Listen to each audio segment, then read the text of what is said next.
哎，灵魂起床了。我是星际舰长，让我们一起遨游星际吧。我是观察员，每个时空的切片都有我的觉察。我是开灯姐姐，开启我们的神性与佛性。好，那我们今天这一集呢，也是来回答这个，就是我们家人们在我们的影片下面留言的问题。好，有个家人说，我看了蛮多身心灵 YouTube 的影片。很多人其实都看得出来有很明显的那种低频的行为，像是分别心啊、比较心之类的。但为什么他们却可以通灵？有些还甚至自称自己是高维的修为，不提高自身频率，而用一些方法去显化，似乎也有人显化成功。那这世界到底是怎么一回事呢？难道方法对了，频率一点也不重要吗？还是给一些甜头，最终希望他们提升频率？还是说善与恶和频率其实没有关系呢？括号是说恶到极致的话，难道也是高频的吗？哇，这里面包含非常多的问题。对，我们要拆解这个问题，一个一个来回答。我们先回答分别心跟比较心的这个部分。他讲什么？我们可以在那个分别心跟比较心、分别心、比较心之类的，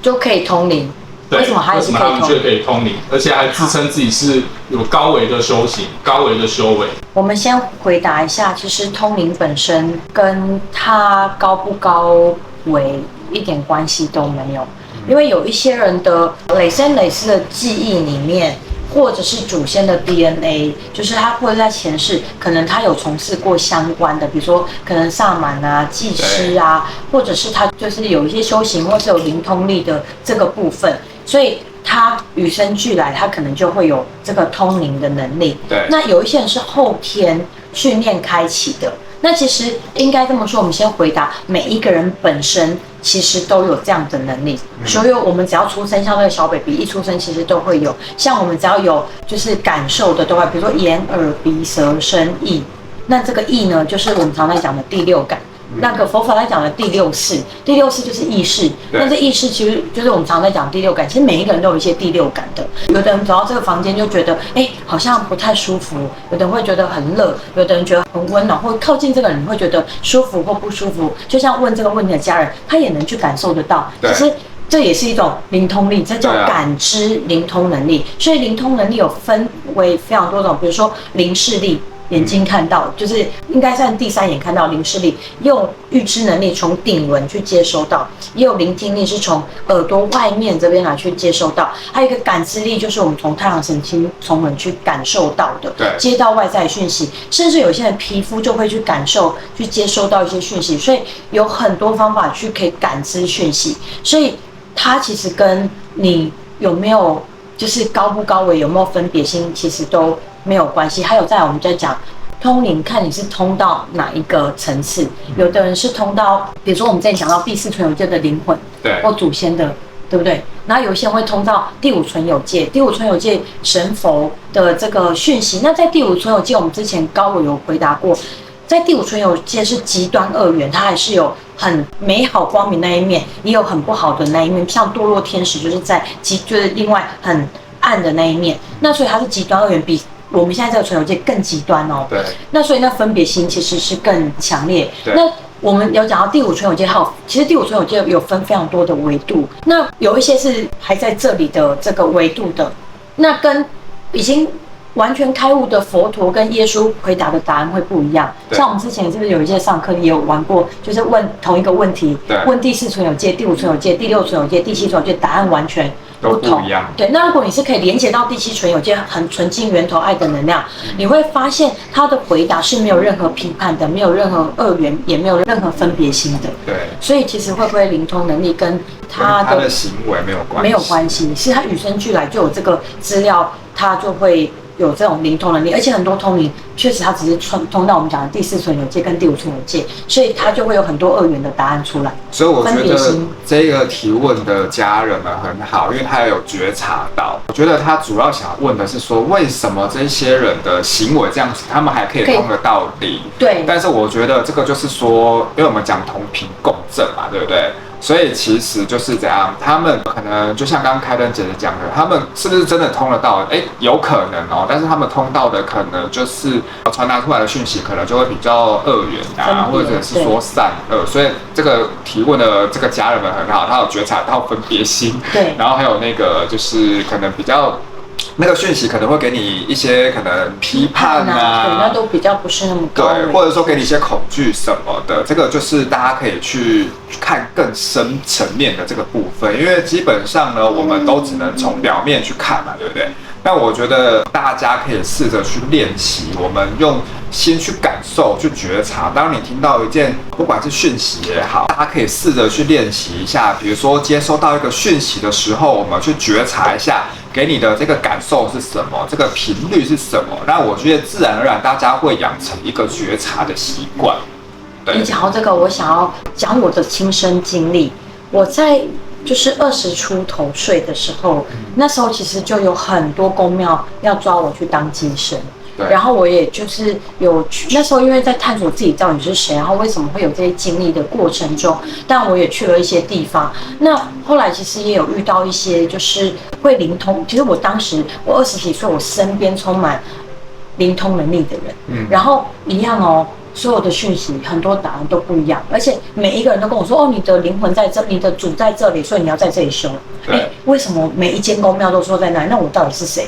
那时候我就会有这个疑问，甚至呢，我讲到我曾经有一个，这我也不好讲，就是某一个师父就曾经跟我说：“哦，你要在这里修啊，然后你要开公庙，你要接我们的道脉。如果你没有接道脉的话，济公在生气，观音在生气，然后济公就是怎么就。”你觉得济公真的会生气吗？那是他个人的想法，他通灵的时候包含他自己的想法存在里面了，然后他希望你这么做，所以他就会有一些包含恐惧或什么样的能量，甚至他也有用一些就是比较恐惧的能量跟我说，如果你没有怎么样，你就会怎么样，而且是讲得非常严重，我觉得我不好说出来，怕他们之后还是会看影片，会有恐惧在，他们就会用很多恐惧让我们就是有一点用恐惧来去让我们想要。可以去在那边，那很多人就会为了那个恐惧想，如果我真的没做，是会怎么样？他就听了这个师父的话。可是因为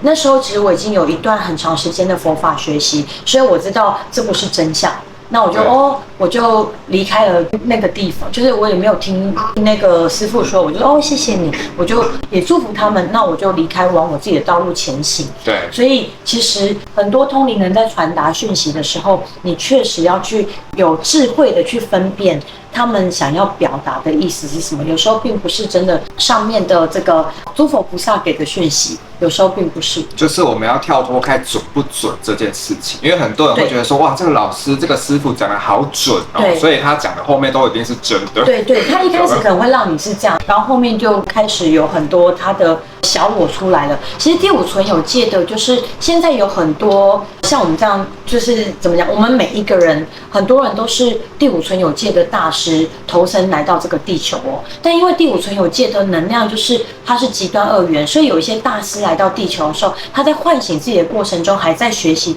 当中，他也会有接触到第五存有界的能量，就是那个小我，然后甚至会很膨胀，我就是最厉害的，我才是那个最厉害。当你知道的时候，你就知道那是他的小我，因为真正已经完全开悟的大师，他并不会说我才是最厉害的，因为他会很清楚知道每一个人都是最棒的，每一个人都有他自己很耀眼的，就是天赋啊、特色啊、优点等等的。所以当然有那种很这就是他必须也要去练习的觉察啦。对。那我们透由他们的外境来去看到我们自己是不是有这样的行为，会不会有时候我们会过度的膨胀或骄傲？所以外境是最好让我们来觉察自己跟审视自己的一个部分。对，就是我觉得大家有一个很好的判别，就是说有没有需要证明自己这件事情。对，如果当你听到一个讯息，除了给你恐惧以外，还有就是说你一定要听我的，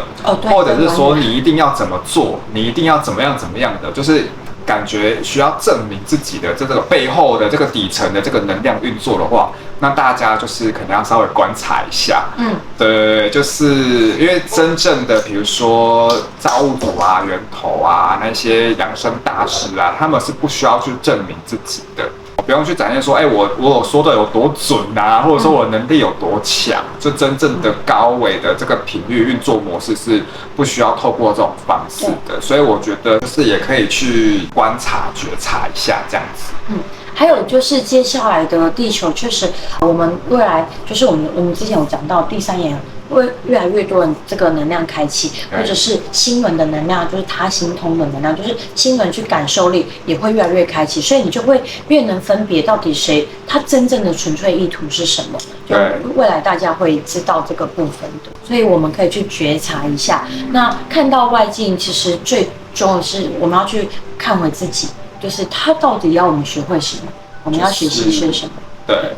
所以其实像这些，他刚刚讲 YouTube 吗？还是频道？其实这些频道存在也是有他们的意义的哦，就是说让他们去反观我们自己嘛，对不对？甚至我觉得我们也不需要特地去评断别人怎么样，应该这么说，也许他们在传递的东西，我想他们的初心可能也都是好的。在怎么传递？那有一些人就是还在学习过程中，还是会有那种正义啊。我觉得就是我应该怎么样要去 fighting 些什么东西。那这其实是一个过程，所以我们去看着就好，去觉着这个，然后看我们自己喜不喜欢这样的能量。如果不喜欢，我们就离开；如果喜欢，那就这样。那再来还有一个简单再回答一下，就是他其实问题里面是不是还有问到就是跟频率相关的东西？那我们等一下就一起回，就是比如说在频率的时候，你可以选择看你想要选择爱还是选择恐惧。那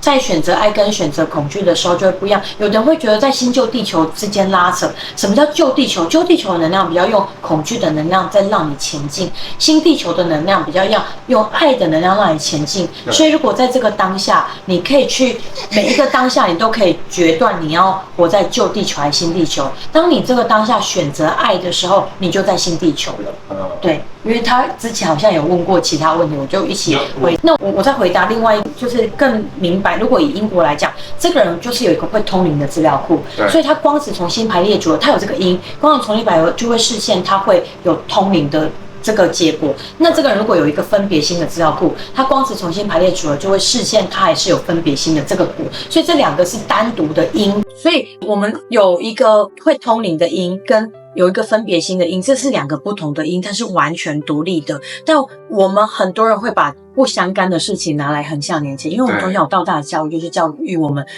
因为怎样怎样。之前的有拍过影片，是不是讲过空性跟种子的那个，可以回去看一下。好，那我们讲一下，如果对这个不够了解，我们也可以回去看我们之前空性跟种子系列的影片，我们就讲到其实种子是垂直的，垂直思考，对，垂直思考，我们要垂直思考，就是这个音是这个，就像我很努力工作，为什么赚不到钱？努力工作跟钱一点关系都没有。对，所以简单回答这个，还有后面他的问题，频率跟他后面的问题是不提高自身频率，而用一些方法去显化，似乎也是有人显化成功。那这世界到底是怎么回事？这个就跟我们刚刚回答的那个垂直思考有相关啊。他为什么会显化成功？代表他的种子里面一定有这个好的因，所以他一样在这件事情上，他就会显化成功。那他有一些比较低频的行为，那个也会有负面的，就是不好的因，他一样会实现那个不好的结果出来。只是我们可能没有用我们的肉眼完全去看见，因为我们并不是无时无刻跟他相处在一起，我只看到表象。对，就是只看到表象。还有我们也回到中性，回到空性来讲那个笔嘛，还记得我们之前讲那个笔，就是我看它是笔，狗狗看它是磨牙玩具，所以每个人看到他的观点面向本来就不同。你可能看到他不好的面向，可是有可能有人看到他好的面向，或者是你看到他好的面向，有其他人看到他不好的面向，那都是来自于我们内在种子投射出来的。对，所以他的行为表象你会看到是怎么样，是我们当下的种子视线开花结果让我们看到，所以更好的是回来看我们自己内在的种子。对啊，而且我觉得他可能他的意思说，为什么他这么低还要显化成功？因为他还是可以运用显化法则啊。对，因为法则还是在运作。对，而且在显化法则，其实你知道吗？有时候在那个很专注的渴望渴求，对准到他的那个就是专注的聚焦的那个时候，那刹那的几秒钟，其实就会做显化。但其实确实，我要回答显化法则要能跟显化法则要很好运用的，确实它有需要很多很多很好的美德。那要回来回答一个，我们无时无刻都在显化。对，其实每一个刹那都在显化，每一个盘子都是我们显化的。所以很多人以为显化好的才叫显化法则，显化不好的也在显化，只是它显化不好的时候你没看见。看到。对。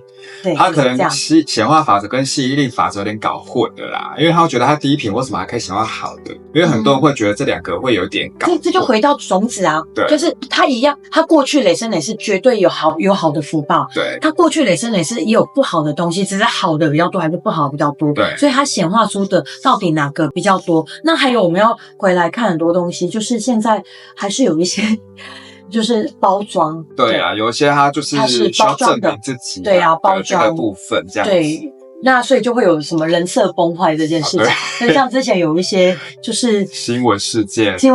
嘛，就是大家觉得他非常好，或者是偶像明星是哇，大家觉得他们很好，然后那就是靠包装的，不是吗？所以我觉得后来。不好的那个结果，它有爆发出不好的结果啦，也是蛮快速的，对啊，所以我觉得这也是个很好让大家去觉察跟看见的。我们很多事情我们不能只看表象，我们要看的是更深层、更内在层面的这个部分。而且未来这个就是显化会更快速，共识性会更快，所以它不好的那个恶业还是会在的，它还是会在生命中，所以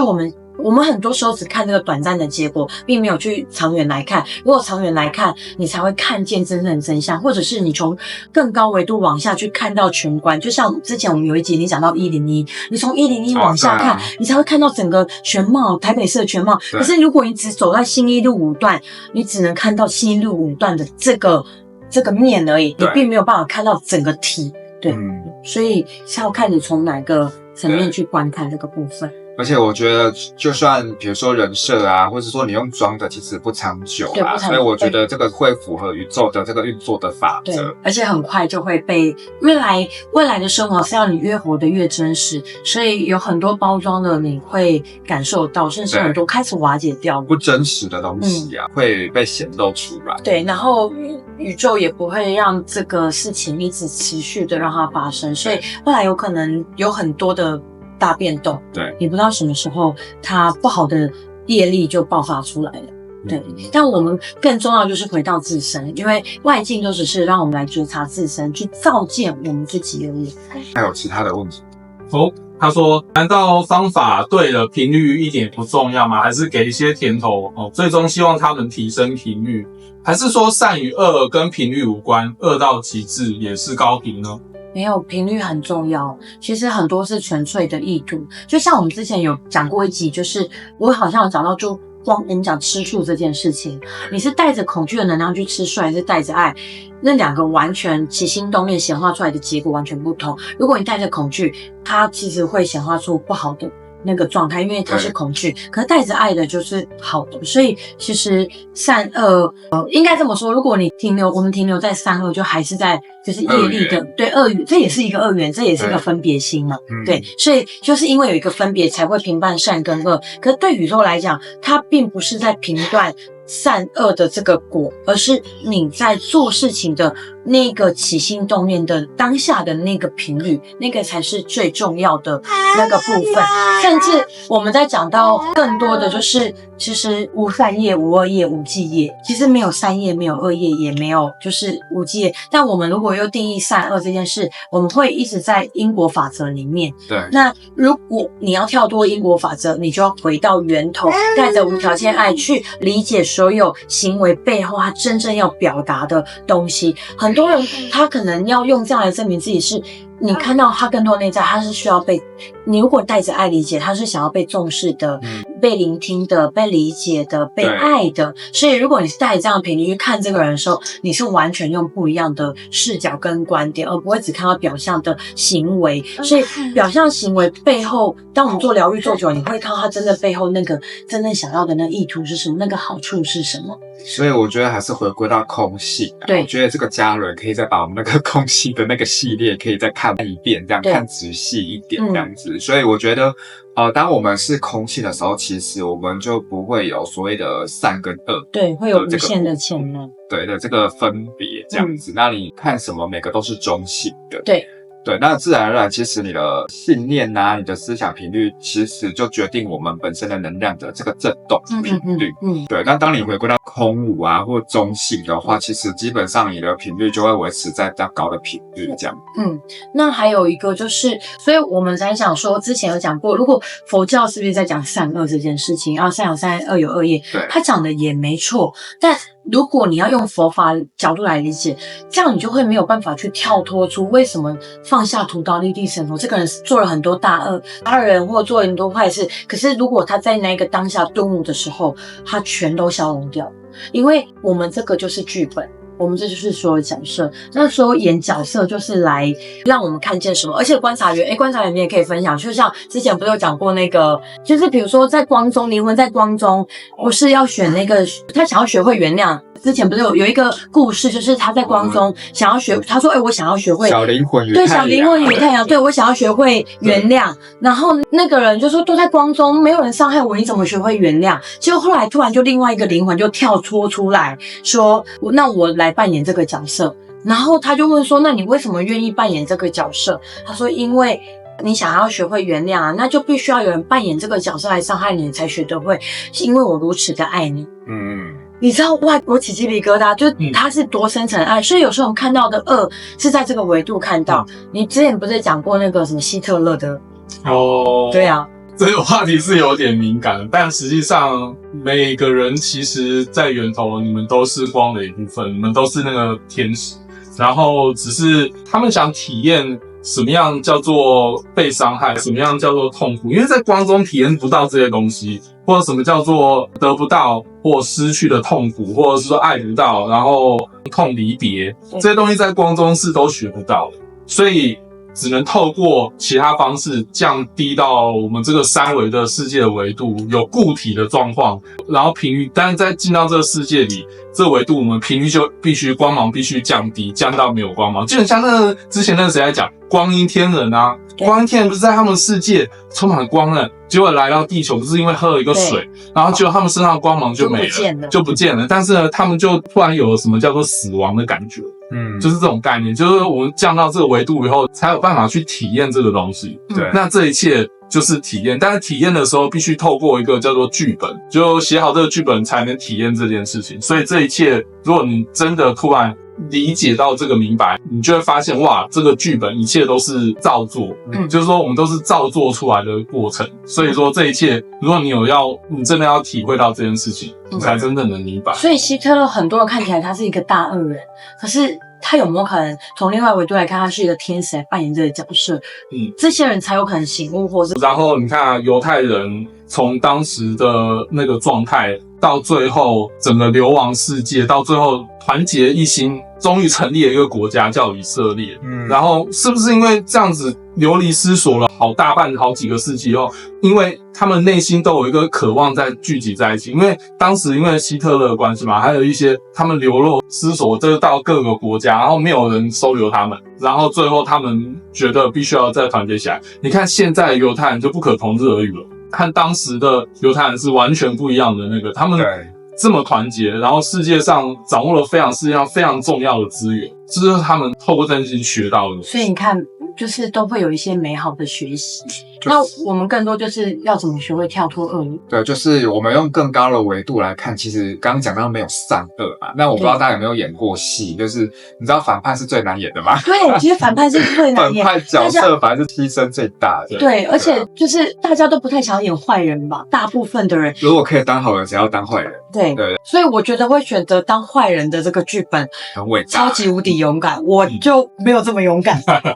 而且好像是借由这件事情，有没有？好像借由发现这个人是坏人，对方是对镜这个人是坏人，我们就会把心中所有的恐惧、对害怕这件事情有一个对象投射过去，我们就知道那个坏人长得是怎么样，那坏人可能是长这样，我们把我们内心的投射全部投射到那个人上，所以我觉得承担这个角色其实是很勇敢，对，非常勇敢。我们讲的是灵魂方面的勇敢，但不是代表说你要做这些事情哦。对，因为坦白说，你可能叫我们做，我们也做不出来。这个就是高维的角度来看待这件事情。对，当我们有高维明白的时候，其实你会产生更多的智慧。很多人在讲界定会，其实反而如果果你有高维智慧的时候，你会出来的时候，你自然而然就会定，你就会戒掉这些，你就真的不会去做那些不好的事情了，因为你有那个智慧。对。好，那我们应该都回答完了吧？是的。好，那我们这集就到这边啦。对，就是感觉这个家人很用心，他答了非常多问题，而且知道他是真的想要理解这些。对，然后我觉得也很好，透过这些问题也给大家更多的启发。因为我觉得他问题真的问得很好。对，那我觉得也是，大家也可以去分享给你身边有需要的朋友们，有可能因为你的小动作怎么样，大家看到了，可能多多少少得到一些启发，这也算是一种法布施哦，也会增加我们更多的这个福报跟好的这个种子。好，那喜欢今天的影片的话，记得帮我们按赞、订阅、开启小铃铛，还有分享跟留言哦。对哦，有问题可以持续再留言哦。那我们看到会再用各种方式来回复你哦。那我们就下个影片见哦，大家拜拜，拜拜，拜拜。请问被拿掉的小孩也是他自己的选择吗？我们从更高维啊，或者说灵魂的角度来看的话，我觉得是